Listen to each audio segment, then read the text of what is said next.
ক্রিসমাসের অনেক শুভেচ্ছা জানিয়ে আজকের ব্লগটা শুরু করছি। আমি অনিন্দিতা, থাকি টেক্সাসে। আজকের ব্লগটাতে পুরোটাই কিন্তু থাকবে এই ক্রিসমাসটা আমরা কিভাবে সেলিব্রেট করলাম, বন্ধু বান্ধব তার সঙ্গে বাড়িতেও, তার সমস্ত কিছু। তাহলে চলুন ব্লগটাকে শুরু করা যাক। যথারীতি ক্রিসমাস ট্রি ডেকোরেশন দিয়ে শুরু হয়েছিল এবারে ক্রিসমাসের প্রস্তুতি।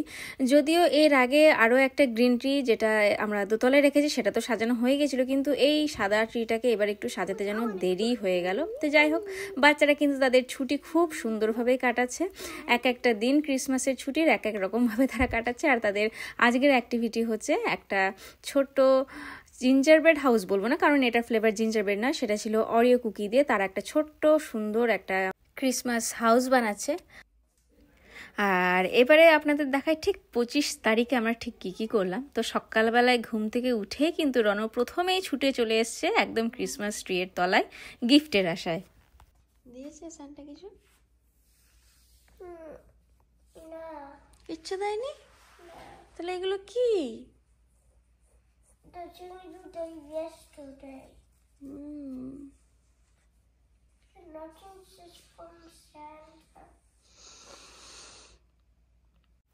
বেচারা রনও অনেক আশা করেছিল যে ক্রিসমাস উপলক্ষে স্যান্টার কাছ থেকে অন্তত একটা গিফট পাবে, কিন্তু ও দেখে ফেলেছিল যে এই গিফটগুলো আগের দিন রাত্রে বাবা মায়ের ট্রিয়ের তলায় সাজিয়েছে। তাই বেচারা কিন্তু ভীষণ হতাশ হয়েছে যে স্যান্টা ক্লজ আর ওকে কোনো গিফট পাঠালো না।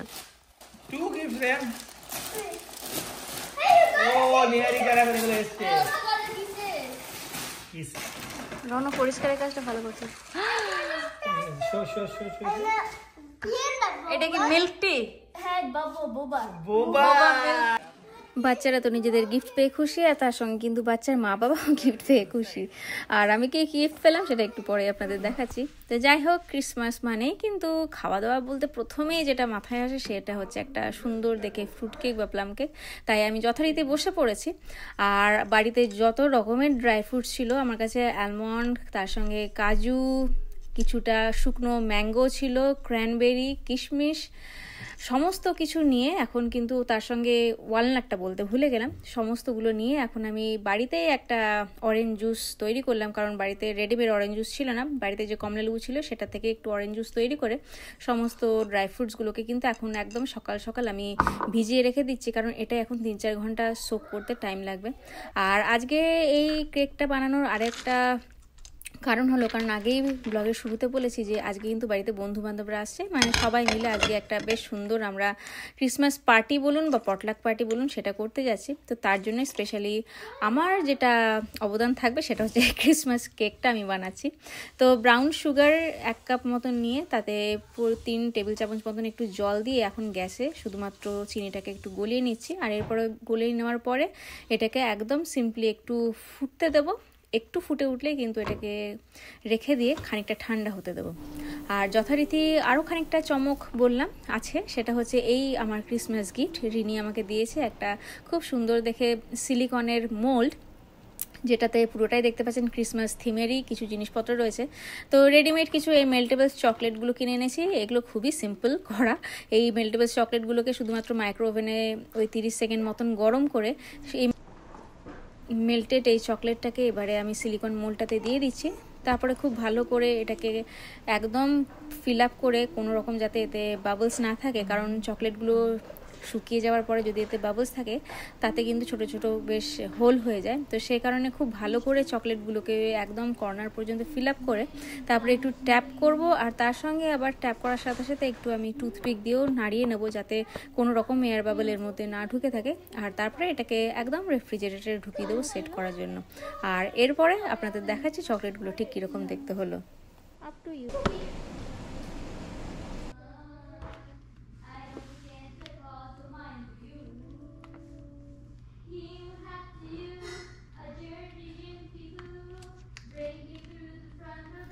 ও ওপরে এখন গলা ছেড়ে প্র্যাকটিস চলছে রিনি আর রনু।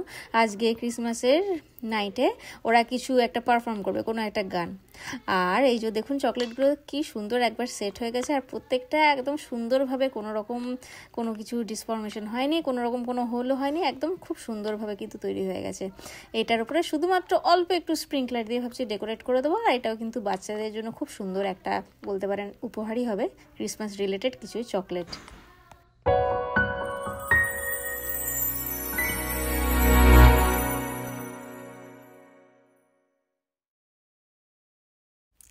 চিনির সিরাপটা ঠান্ডা হয়ে গেছে, এবার এতে দিয়ে দিলাম আমি 3-4 কাপ মতন একটু ভেজিটেবল অয়েল। আর তারপরে দেখুন একবার 3-4 ঘন্টার মধ্যে ফ্রুটসগুলো কি সুন্দর একদম অনেকটাই জুস সোক করে নিয়েছে। তো এখন শুধুমাত্র এই বেছে বেছে এই ড্রাই ফ্রুটসটাই আমি এবার ওই তেল আর তার সঙ্গে চিনির মিক্সচারটাতে দিয়ে দিচ্ছি।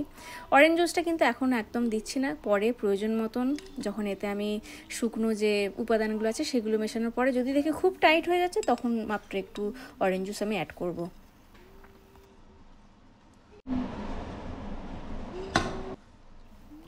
আজকে এটা কিন্তু পুরোটাই আমি এগলেসই করব, কারণ পার্টিতে অনেকেই থাকবে যারা কিন্তু একদমই ভেজ, মানে তারা ডিমটাও খায় না।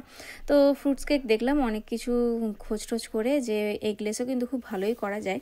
তো সেই কারণে এখন ওই 1 কাপ মতন আমি প্লেন আটাই নিয়েছি, একদম যাকে হোল গ্রেন হুইট বলে সেটাই। তার সঙ্গে 1 টেবিল স্পুন মতন একটু কোকো পাউডার, তার সঙ্গে অল্প মানে 1 টেবিল চামচ মতন একটু baking powder, 1 teaspoon baking soda, আর তার সঙ্গে কিন্তু দিয়েছি একটু পরিমাণ মতন আমার কাছে জিঞ্জার পাউডার ছিল, সেই জিঞ্জার পাউডার। আর তার সঙ্গে আমি একটু কিন্তু এখানে দারচিনি মানে সিনামনটাও কিন্তু একটু বাড়িতে গ্রাইন্ড করে নিয়ে সেই সিনামন পাউডারটাও দিয়ে দিয়েছি। এই ফ্রুটস কেক মানে সেই একটু বেশ সুন্দর এই সিনামনের গন্ধটা বেরোয়, সেটা কিন্তু খুবই ভালো লাগে। তো যেরকমটা বলেছিলাম যে দেখলাম আটাটা কিন্তু একটু ভালো করে মিক্স করার পরে একটু টাইটই হয়ে গেছিলো, তাই আমি এখানে পরিমাণ মতন আরও একটু অরেঞ্জ জুস আমি অ্যাড করে দিলাম। আর এই ফ্রুট কেকের একটাই মজা যে এটাকে কিন্তু অন্যান্য কেকের মতন খুব বেশি একটা হুইস্ক করতে হয় না, অল্প একটু শুধুমাত্র ওই স্প্যাচুলা দিয়ে হাত দিয়েই ফিজিক্যালি একটু যদি আপনি ভালো করে মিক্স করে দেন তাহলেই কিন্তু সেটা যথেষ্ট হয় ফ্রুট কেকের জন্য। তো ব্যাটারটা আমি এখন ঢেলে দিলাম, একদম ওভেন সেফ আমার কাছে এই কন্টেনারটা ছিল, এর মধ্যেই দিলাম। একই রকমভাবে একটু ট্যাপ করে দেবো যাতে এয়ার বাবলস কোনো রকম না থাকে। নিচে কিন্তু আমি একটা বেকিং শিটও দিয়ে দিয়েছি। আর ড্রাই ফ্রুটস যা ব্যাটারের সঙ্গে মিশে আছে সেটা তো আছেই, আর উপর থেকে শুধু দেখতে আর একটু সুন্দর আর অ্যাট্রাকটিভ করার জন্য আরও কয়েকটা আমি গোটা গোটা কিছু ড্রাই ফ্রুটস, এগুলো কিন্তু আমি অরেঞ্জ জুসে ভেজাইনি, একদম শুকনো ড্রাই ফ্রুট, সেটাকে ওপর থেকে দিয়ে একদম সুন্দর করে সাজিয়ে দিয়ে একদম এটাকে আমি 350 ফারেনহাইটে মোটামুটি 50 মিনিটের জন্য কিন্তু বেক করতে দিয়ে দিলাম। আর ফাইনালি কেকটা ঠিক এরকমই দেখতে হয়েছিল।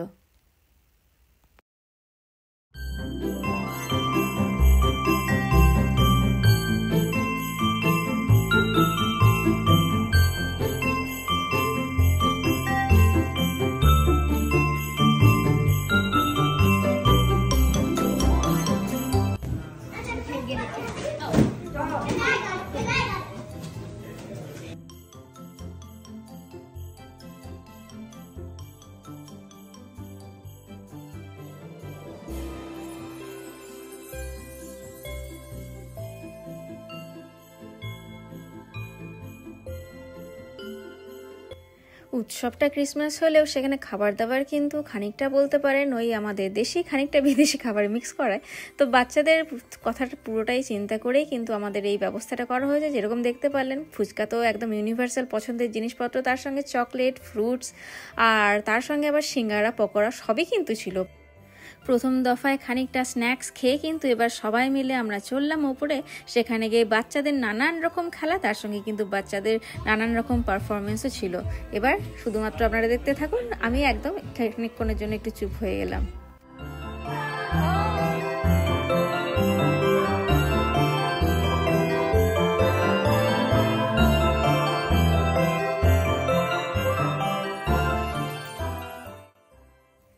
যার মাথায় টুপি শেষ পর্যন্ত থাকবে সেই কিন্তু গেম থেকে আউট।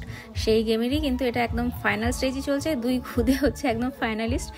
আর এই প্রত্যেকটা যে গেম হচ্ছে তার জন্য কিন্তু যে উইনার হবে তার জন্য আমরা একটা ছোট্ট প্রাইজ নির্দিষ্ট করেছিলাম।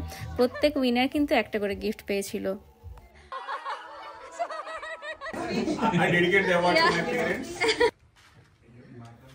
সেকেন্ড গেম, বাচ্চাদের একটা মালাই গাঁথতে হবে। মালাই বললাম এই কারণ প্রত্যেকে একটা করে ওই শ্যানেল স্টেম পেয়েছে, তার মধ্যে ছোট ছোট বিটসগুলোকে ঢুকে যে যত লম্বা গাঁথতে পারবে সেই হচ্ছে উইনার। তো এতেও যাই হোক আমাদের রিনি কিন্তু ফার্স্ট প্রাইজ পেল।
বাচ্চাদের পারফরমেন্স শেষে এবার আবার এক দফায় আমরা নিচে নামলাম। এখন চলছে আমাদের ডিনার পর্ব।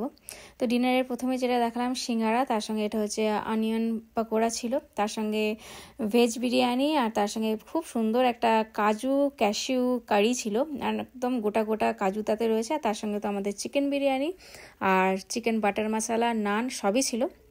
সমস্ত কিছু খেয়ে দে আবার কিন্তু দ্বিতীয় দফায় এসে আমরা খেলা কিছু শুরু করলাম। এখানে শুধুমাত্র বাচ্চারাই নয়, এর সঙ্গে কিন্তু বড়দেরও বেশ কিছু খেলা শুরু হয়েছিল। তার মধ্যে ভীষণ ইন্টারেস্টিং একটা খেলা ছিল, আমরা বড়রাই মানে একদম হাজব্যান্ড ওয়াইফ একটা বেলুনকে ক্যারি করতে হবে, সেটাকে কোনোভাবে হাত দিয়ে ক্যারি করা যাবে না, ঠিক এরকমভাবে ক্যারি করে সেটাকে নাচের মাধ্যমে করতে হবে। তো নাচ ব্যাপারটা বরাবরই আমার কাছে সব থেকে হয়তো ভয়ের, আর তার সঙ্গে সব থেকে ইনএফিশিয়েন্ট আমি যাতে তুই কিন্তু ভীষণ আনন্দে নেচেই চলেছিল, কিন্তু আমার মেন লক্ষ্যটা ছিল যাতে বেলুনটা কোনোরকম না পড়ে। যদিও সেটাতে আমি সফল হইনি, আলটিমেটলি অন্য দুজন কাপলই একদম শেষ পর্যন্ত খেলেছিল, আর শেষ পর্যন্ত খেলার পরে কিন্তু উইনার হয়েছিল আমাদের ওই শ্রীলঙ্কার বন্ধুরাই।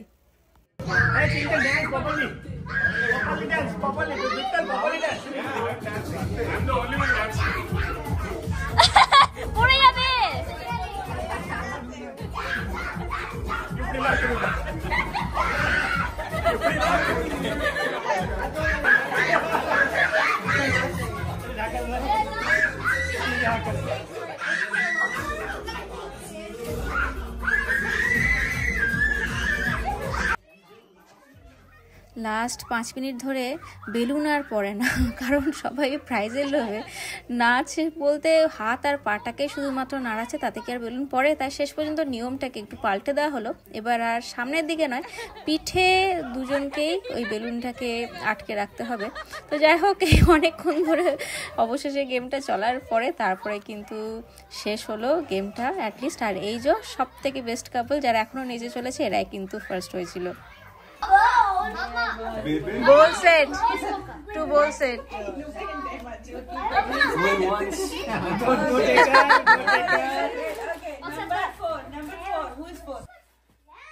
শুধু ছোটরাই নয়, আমরা বড়রাও কিন্তু গিফট বরাবরই ভালোবাসি, আর সেই কারণে আমাদের জন্য খেলা হলো আরও একটা গেম বড়দেরকে নিয়ে, সেটা হচ্ছে হোয়াইট এলিফ্যান্ট। প্রত্যেকেই একটা করে গিফট কিনেছিল, 8 জন ছিলাম, তাদের জন্য 8টা গিফট আমরা প্রত্যেকেই কিনেছিলাম। এবার শুধুমাত্র সেই গিফট এক্সচেঞ্জ, আর শুধুমাত্র এক্সচেঞ্জ কিন্তু নয়, অনেক সময় সেই গিফট চুরিও হয়ে গেল। মানে এই যেমন এখন একজন গিফটটা পেয়েছিল, কিন্তু আরেকজনের কাছে 2বার অপশন ছিল সেই গিফটটা চেঞ্জ করার। তাই এই গিফটটা ইচ্ছা করলে যদি আপনার পছন্দ হয় রাখতে পারেন, বা অন্য কারো যদি পছন্দ হয় সে কিন্তু আপনার কাছ থেকে গিফটটা কেড়েও নিতে পারে। Dear recipient, this is a dummy gift. Sorry. Is it? Merry Christmas. Batteries included. Buy your own gift.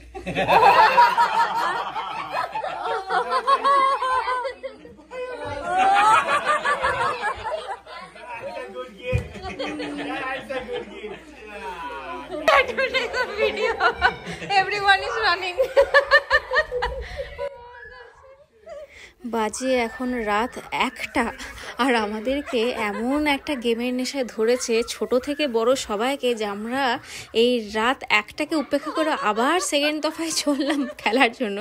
খেলাটার নাম হচ্ছে মাফিয়া। প্রথমবারের জন্য যদিও আমরা খেললাম, কিন্তু এতটাই ইন্টারেস্টিং গেমটা 4বার 5বার খেলার পরেও আমরা এটাকে এখনও কন্টিনিউ করে যেতে চাইছি। তো যাই হোক, আলটিমেটলি সমস্ত খেলা শেষে এখন বাজে রাত কিন্তু 2টো, আর রাত 2টো বাজলেও একবার দেখুন পার্টিতে যত খাবার বেঁচেছিল সবাই কিন্তু নিজের নিজের মতন করে সেই খাবারগুলোকে প্যাক করে সমানভাবে সেটাকে ডিস্ট্রিবিউট করে আমাকে পুরো জায়গাটা ক্লিন আপ করতে সবাই হেল্প করলো। আর গোটা পার্টি শেষে মনে হচ্ছে না যে বাড়িতে কোনো আমার পার্টি হয়েছে, এতটাই পরিষ্কার পরিচ্ছন্নভাবে গোটা কাজটা কিন্তু কমপ্লিট করলো সবাই। আরও একটা বছর, কিছু ভালো স্মৃতি, কিছু ভালো বন্ধুবান্ধব আর ভালো খাবারের সঙ্গে এই ক্রিসমাসটাও কিন্তু কেটে গেল। যাই হোক, ব্লগটাকে তাহলে আজকের মতন এখানেই শেষ করলাম। কেমন লাগলো ব্লগটা সেটা কিন্তু অবশ্যই কমেন্ট করে জানাবেন। আপনাদের সঙ্গে আবার খুব তাড়াতাড়ি দেখা হচ্ছে। সবাই খুব ভালো থাকবেন।